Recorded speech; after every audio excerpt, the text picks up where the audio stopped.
India மேல பாகிஸ்தான் தாக்குதல் நடத்தி கிட்டத்தட்ட ஒரு வாரத்துக்கு மேல ஆச்சு. ஆனா அதனுடைய நிறைய பின்விளைவுகளை இப்பொழுதுதான் பாகிஸ்தான் ஃபேஸ் பண்ணிட்டு இருக்காங்க. அதுவும் பர்டிகுலரா இந்தியால இருந்து நிறைய மருந்து பொருட்களை பாகிஸ்தானுக்கு எக்ஸ்போர்ட் பண்ணிட்டு இருந்தாங்க. அது எல்லாத்தையுமே டோட்டலா ஸ்டாப் பண்ண போறா அப்படின்னு சொல்லியிருக்காங்க.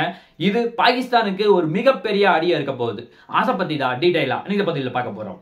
அது மட்டும் கிடையாது, ஹமாஸ்னுடைய முக்கியமான தலைவர்கள் இவங்க எல்லாரும் சேர்ந்து தான் இந்தியாவுக்கு பிளான் போட்டு கொடுத்திருக்காங்க. அதை பாகிஸ்தான் எக்ஸிக்யூட் பண்ணியிருப்பதாக ஒரு முக்கியமான ஷாக்கிங் அப்டேட் கிடைச்சிருக்கு. அதை பத்தியும் டீடைலா நீங்க பதில பார்க்க போறோம். அது மட்டும் கிடையாது, இந்தியா லைன் ஆஃப் ஆக்சுவல் கண்ட்ரோல்ல நிறைய பதுங்கு குழிகளை இப்பவே தயார் செய்ய ஆரம்பிச்சிருக்காங்க. அது மட்டும் கிடையாது, அங்க கோதுமையை இப்பவே முன்கூட்டியே ஒரு மாசத்துக்கு முன்னாடியே அறுவடை செஞ்சு தயாரா இருங்க அப்படின்னு சொல்லி ஒரு மிகப்பெரிய அறிவிப்பை இந்தியா கொடுத்திருக்காங்க. இது எல்லாத்தையுமே டீடைலா நீங்க பதில பார்க்க போறோம். வணக்கம் நண்பர்களே, welcome back to gold well official channel. First நம்ம பார்க்க போற ஒரு முக்கியமான விஷயம், இந்தியாவும் பாகிஸ்தானும் ரொம்ப காலமாவே ட்ரேடிங் இம்போர்ட் ஆகட்டும் எக்ஸ்போர்ட் ஆகட்டும் ரொம்ப அதிகமா பண்ணிட்டு இருந்தாங்க. எப்ப 2020ல காஷ்மீர் சிறப்பு அந்தஸ்து ஆச்சோ அப்ப பாகிஸ்தான் நிறைய பிரச்சனை பண்ணுவாங்க அப்படின்னு சொல்லிட்டு டோட்டலா எல்லா பொருட்களையுமே ட்ரேட் பண்றதை ஸ்டாப் பண்ணாங்க. அது மட்டும் கிடையாது, இது டோட்டலா ஸ்டாப் பண்ணாலும் மருந்து பொருட்கள் மட்டும் ரிலாக்ஸேஷன் கொடுத்து அதை மட்டும் இந்தியா பாகிஸ்தானுக்கு அளவுக்கு அதிகமா எக்ஸ்போர்ட் பண்ணிட்டு இருந்தாங்க. அதுவும் பர்டிகுலரா எந்த மாதிரி மருந்துகள் எல்லாருன்னா, ஃபர்ஸ்ட் பாம்பு கடி மருந்து, அதே மாதிரி ரேபிஸ் நோய்க்கு ஒரு முக்கியமான மருந்து, கேன்சர் மருந்து, இந்த மாதிரி நிறைய முக்கியமான மருந்து பொருட்கள் மட்டும் இங்கிருந்து இந்தியாவில இருந்து பாகிஸ்தானுக்கு எக்ஸ்போர்ட் ஆயிட்டு இருந்துச்சு. எப்ப இந்த பஹல்காம்ல தாக்குதல் நடத்தினாங்களோ அப்பிருந்து நாங்க எந்த மருந்து பொருட்களும் உங்களுக்கு நான் எக்ஸ்போர்ட் பண்ண முடியாது அப்படின்னு சொல்லி டோட்டலா ஸ்டாப் பண்ணிருக்காங்க. இது பாகிஸ்தானுடைய மக்களுக்கு ஒரு மிகப்பெரிய அடியா இருப்பதாக சொல்லப்படுகிறது. இது இன்னும் 6 மாசத்துல இருந்து 1 வருஷத்துக்குள்ள எல்லாமே டோட்டல் ஸ்டாக்கும் கிளியர் ஆக போகுது. அப்படி கிளியர் ஆயிடுச்சுன்னா பாகிஸ்தான் வேற ஒரு நாட்டை தான் கன்சிடர் பண்ற மாதிரி இருக்கும். அடுத்தது அவங்க முக்கியமா போறதுன்னா ஒன்னா சைனாவுக்கு போவாங்க, இல்லைன்னா யூஎஸ் போவாங்க, இல்லைன்னா யூரோப்பியன் கண்ட்ரி போவாங்க. ஆக்சுவலா இந்த 3 கண்ட்ரி போனாலும் பெட்டரா இந்தியாவுடைய ரேட் ரொம்ப கம்மியா இருக்க காரணத்தினால மேபி இந்தியாட்ட தான் கேட்பாங்க அப்படின்னு சொல்லி எதிர்பார்க்கப்படுகிறது. இது பாகிஸ்தானுடைய மக்களுக்கு ஒரு மிகப்பெரிய அடியா பார்க்கப்படுகிறது. அது மட்டும் கிடையாது, இந்த மருந்து பொருட்கள் எல்லாமே கிட்டத்தட்ட 150% இந்தியா தான் பாகிஸ்தானுக்கு எக்ஸ்போர்ட் பண்ணிருக்காங்க. அதனால மறுபடியும் இந்தியாவை தான் கன்சிடர் பண்ணுவாங்க அப்படின்னு சொல்லி எதிர்பார்க்கப்படுகிறது.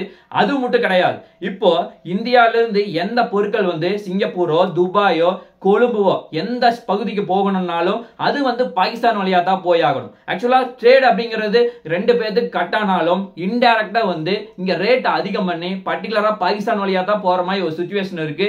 அதை பாகிஸ்தான் தடுக்கவே முடியாது. அதுக்கு காரணம் இன்டைரக்டா போற காரணத்தினால அவங்க ஃபைண்ட் அவுட் பண்ண முடியாது. கூட்ஸ் எல்லாமே சி வழியா போற காரணத்தினால ரொம்ப சேஃப்டியா இருக்கும் அப்படின்னு சொல்லி எதிர்பார்க்கறாங்க.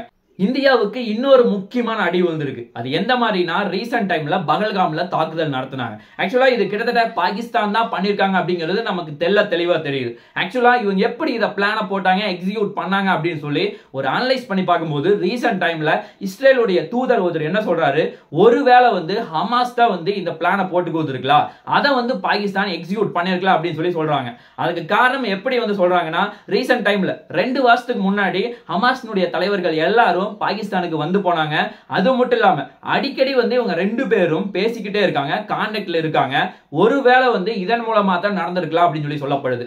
இவங்க எப்படி இதை டவுட்டா பண்றாங்கன்னா, 2023ல இஸ்ரேல் மேல ஹமாஸ் அட்டாக் பண்ணாங்க. அது எப்படின்னா இசை கச்சேரி. ஆக்சுவலா இசை கச்சேரியில எல்லாரும் டான்ஸ் ஆடிட்டு பாட்டு பாடிட்டு இருந்தாங்க. அந்த சமயத்துல திடீர்னு அட்டாக் பண்ணாங்க. அந்த மாதிரி இங்க சுற்றுலாக்கு வந்தவர்களை இவங்க கண்மூடித்தனமா தாக்குதல் நடத்தி தூக்கிட்டு போயிருக்காங்க. ஆக்சுவலா இது 2னுடைய கான்செப்டும் கிட்டத்தட்ட ஒரே மாதிரி இருக்கு. அதனாலதான் ஒருவேளை அதுதான் ஒரு முக்கியமான காரணமா இருக்கு அப்படின்னு சொல்லி இஸ்ரேலுடைய தூதர் நம்புறாங்க.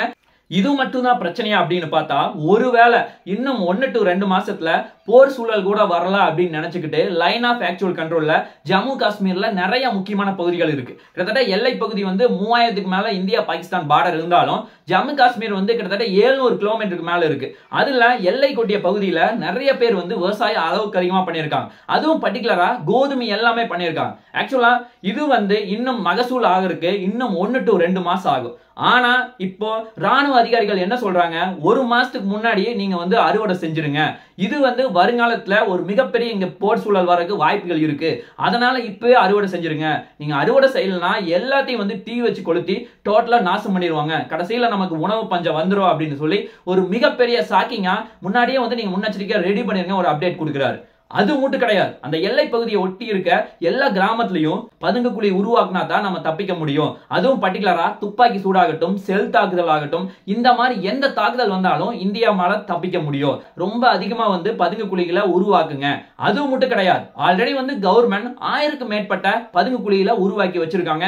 இன்னும் தொடர்ந்து முயற்சிகள் நடந்துட்டு இருக்கு. ஆக்சுவலா இது ஒரு பக்கம் போயிட்டு இருந்தாலும் இந்தியா தன்னுடைய பாதுகாப்பை மேம்படுத்துவதற்காக யூஎஸ்ல இருந்து இஸ்ரேல்ல இருந்து 2 முக்கியமான பிளானை கொண்டு இறக்கி இருக்காங்க. ஆக்சுவலா இதுல பாகிஸ்தான் எந்த மாதிரி அஞ்சுறாங்கன்னா, ஒருவேளை இந்தியா இதுல இஸ்ரேலுடைய டிஃபென்ஸ் சிஸ்டமும் முக்கியமான மிலிட்டரியுடைய ஏர்கிராஃப்ட் எல்லாமே இதுல இருக்கலாம் அப்படின்னு சொல்லி ஒரு மிகப்பெரிய அச்சத்தை தெரிவிக்கிறாங்க.